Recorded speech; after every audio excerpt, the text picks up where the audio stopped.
Hi everybody, welcome to Mindful Talk with me, Angie. Yes, I welcome you specially to my channel. If you're watching me for the first time, my name is Angela and I'm based in Nigeria. And I welcome you to my channel. If you're watching me for the first time, please subscribe, please like and share my videos. I have other videos I have uploaded. Please subscribe to my channel. And if you're a returning subscriber, thank you for always supporting your girl. I am grateful. I love you all. Thank you for coming by to watch my videos. Please continue to share my videos and comment and like. Thank you for watching.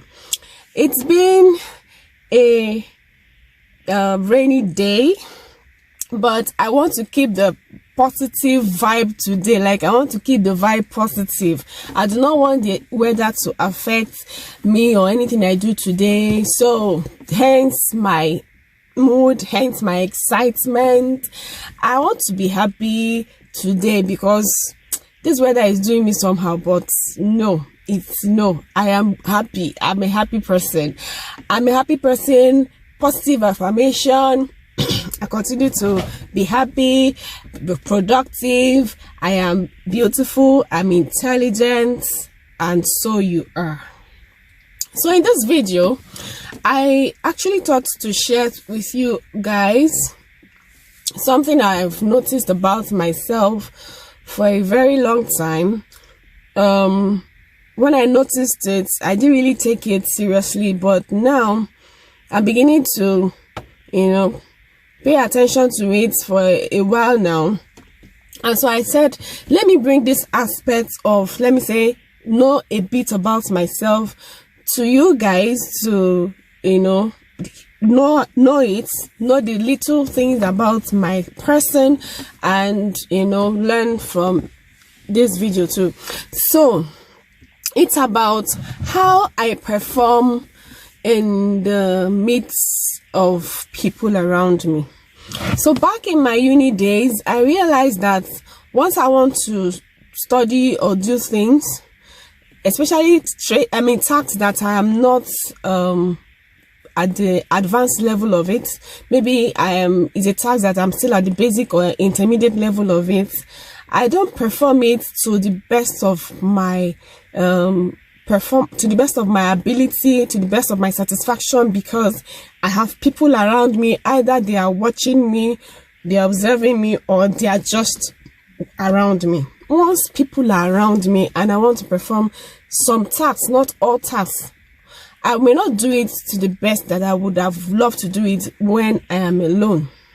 Understand? So for instance, while I was in the university days, once I want to study, especially serious studying, maybe for an exam or a presentation, and especially when it is not a group reading and I want to read on my own, I best assimilate when I'm not seeing anyone around me.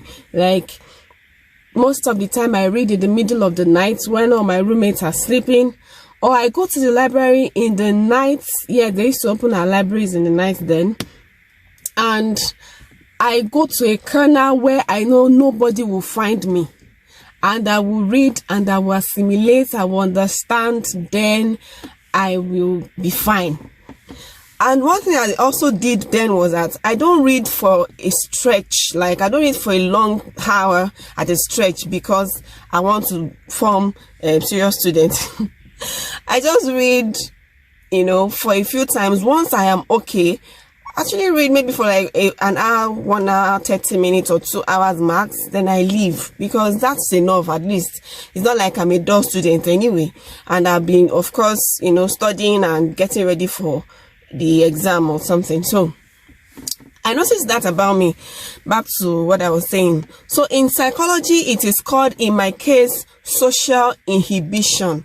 Once people are around me, or a person, some persons can also be like me. Once people are around them and they want to perform a task, even to some people, even a task that they are very, very good at, once people are observing or around them, they may not perform that task well as what they would have done when they are alone. So the opposite of it in psychology is called social facilitation. Some people do well once people are around them, observing or watching them, or just people are around them, so they can do that because maybe there are other people that are also performing the same tasks with them, and they are watching other people do the same thing, and that will help them to perform so high, so well. Or the presence of people around them, observing them, could actually bring out the very best in them and will make them want to impress and do well to impress their viewers or observers. So there are people like that are wired to do well once people are around them, because of course it is their making, it is their biological traits.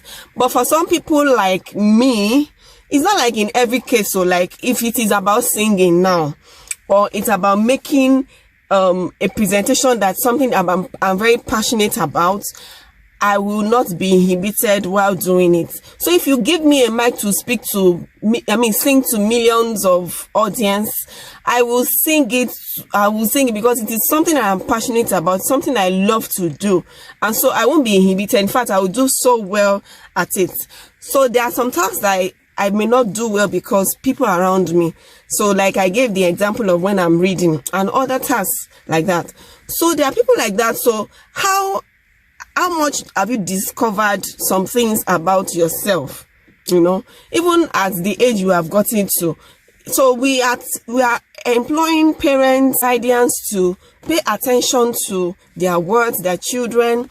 You can actually help them discover themselves. So how do you do that?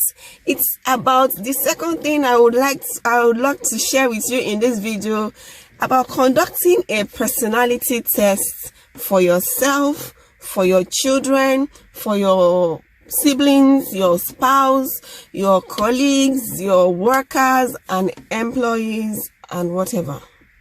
Yes.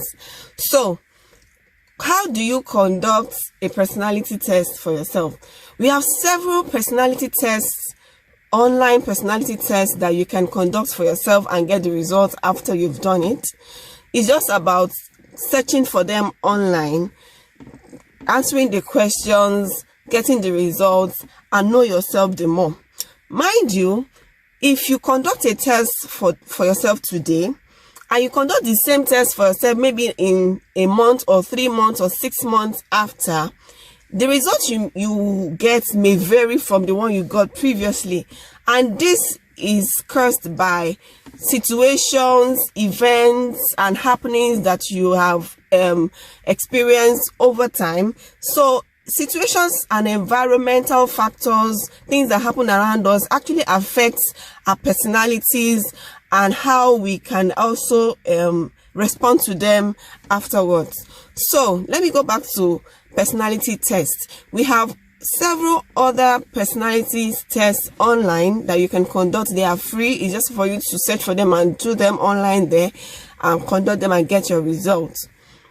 So I am going to be recommending just 2. If you've not done it before, I recommend just 2 for you. The reason why it's good to conduct a personality test is that it helps you to discover yourself more, so that you can actually know your limits, know your strengths, know your weakness, know where to go and where not to go, know where to put your mouth and where not to put your mouth, know the kind of task and work you can actually give yourself, know the kind of target you can actually set for yourself. If you know how much you can go, how you can stretch yourself, on a scale and interval, how much you can drag yourself to do something through a personality test, then it will help you to set achievable goals that you can achieve. Understand? So I have on several occasions conducted personality tests for myself, and so there are some personality tests that requires that you requires a professional clinical psychologist to interpret for you, that you may not be able to interpret on your own. They're actually not they are online, but they are not free. You would need a professional to do it. Yes, so we have numerous personality tests. Like I said, we even have the clinical personality tests to test for personality disorders. Those ones are on their own, but this one is just to check basic personalities, about how you can, how extroverted you can be, how open you can be, how industrious, charismatic, all those kind of little basic traits. Yes, so those are the ones I'm talking about right now. What about having organizations conduct personality tests for their employees so that they can know the strength, the weakness, the traits that your employees possess, and then you can know where to fit them in your organization. If you have a very extroverted employee, it's good to put such person in the marketing section, marketing department, in the receptionist, as a receptionist, so that they can be the one to welcome, your clients with smiles and enthusiasm, other than putting someone that is introverted in your reception, and then they will be chasing your clients away. So we recommend that educational institutions conduct personality tests for their teachers, for their workers, administrators. Conduct personality tests for your employees, industries, to know where they belong after getting their CV and then conducting the interview. It is also very, very important and crucial that you conduct a personality test for your employees. Just know that aspect. It helps you, to take a step further to knowing them the more, and knowing what task and target you can set for them as time goes on. Understand? So the 2 tests I'm going to recommend is, first, the Big 5 personality test. Yes, you can search for it online. It is there online. And then the second one is the Myers-Briggs personality test. You see, these 2 tests, I highly recommend them. They are good. You can just, go online, search for them, conduct them, get the results, and know yourself the more if you've never done a personality test. And if you actually done it before and you want to still do it, know yourself again. Like I said, personality traits could change because of environmental and other factors around us. Do you understand? Yes, so get any of these tests conducted for yourself, your children, your employee, your spouse. Know your spouse the more. Make it fun, especially for spouses. Like we talk about relationships in this channel. Know your spouse the more. Let it be a fun thing. Know your parents, know your siblings, know your workers, and know people around you the more. Yeah, so we're telling, educational organizations to conduct personality tests for their employees. So it will be a win-win thing for you both. The employee will be able to actualize their own potentials. The organization is able to achieve their targets and do well and excel in their organization. And then everybody is happy at the end of the day, right? Yeah. So I have conducted the Myers-Briggs, the Big 5 personality test for myself, and the results before the Big 5, we have 5 traits that is checking before the Big 5. First of all, it showed me in other aspects of the test how that I scored high on self-control. Yes, I scored high on charismatic traits. I'm highly charismatic, and I scored high on industrious. You see those 3 traits? Yes, I know that for myself before I did the test, and it still, continues. So like I said, there are some traits that will not change because it is in you. But there are some traits that can change because of environmental factors and other factors that you may, come your way. So on my own results, the Big 5 showed me that on openness to experience, I'm open to ideas, open to experiences, open to new things. I scored high on that trait. Then the second one is how conscientious I am, how I, pay attention to, how I'm aware of my environment, how I'm aware of things in my environment, how I'm aware of arts and all those kind of, stuffs. So I said the scale showed me that I scored, I think, about 63 on that trait. Then the third trait is how extroverted I am. You see that extraversion scale? Yes, I know I am I'll score high on extraversion. On the scale of introverts and extroverts, I usually treat towards extraversion more. You understand? If you have party and you feel like inviting me, let me know. I like to go out. I like to have fun. I like to be with friends. I like to just invite. We know they see party they go these days. I don't know why. But if you have party, invite me. If you want to take me out, let me know. If I have time, and I will just let you know if I'll go out. When if you want to make friends with me, I like to make new friends. If you want to be my friend, of course you are all my friends. You're all my friends. But if you want us to be friends, still let me know now. Let's take it off from there. Let's take it off from there. I scored high on extraversion, always will. Then on the scale of agreeableness, that one tells you how you are able to pay attention to other people around you. Yes, you see this other people around you thing. Let me just say a little about. Okay, let me say that later. So I scored high on agreeable scale. I so much pay attention to people, and that thing, there's this topic I want to talk about how people neglect themselves and pay attention to other people. You see that what I'm saying is sometimes good, but mostly not good. It's in another video entirely. I have it in my mind, so let's leave that. So I scored on agreeable scale. Then on the scale of neuroticism, yes, I scored low. That one tells you how you are able to control your emotions. That I scored low does not mean that I don't know. It means that I'm able to control my emotions, my moods. How are you able to also control your own emotions? Do you need help? So find out this thing. If you scored very, very high on conscientiousness, on neuroticism, it means probably you need help. So you need anger management therapy? You understand? So all these things you can find out once you have conducted the test for yourself. Yeah, so like I said, what I wanted to say about paying attention to other people is not really that topic. That topic is different entirely. But something I want to say here is about myself again. I discovered that before, a long time ago, I used to do this reciprocity norm thing that if I've done this for you, I expect that you do the same for me.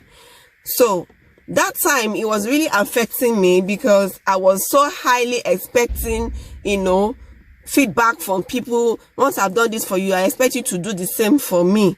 And it was affecting me mentally. My mental health was, unstable. Once that situation arises and I'm expecting that you should reciprocate and I don't get it, I get upset and I get really, really disappointed. So if you are someone like that till now and you are still, I've stopped it for a very long time. I don't expect, if I've done something for you, I've done it and I've done it. I don't expect a reward. I don't expect you to reciprocate in any way, whatever for me. If you are still on that level, my dear brother, my dear sister, Biko, change.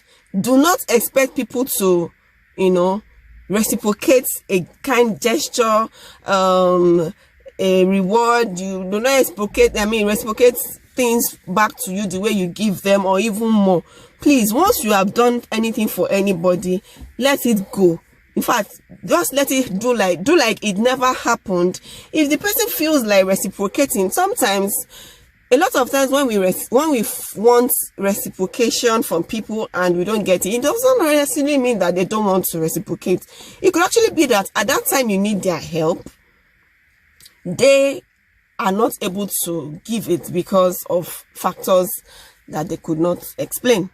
Maybe situations around them too. You understand? So once you have that open mind and you just do what you have done and forget about it, once you need that help will also come your own way. It does not have to be that you have to be, it has to be the person you did the same to, the person has to do it back for you. No, please, if you're like that, stop it. So I have till now still scored high on agreeable scale.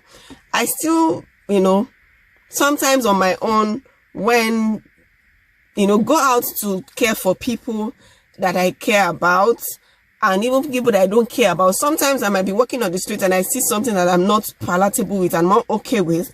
I will put my mouth like, please don't do this. I will say it and I will walk away. Yes, I'm like that. So I'm still like that.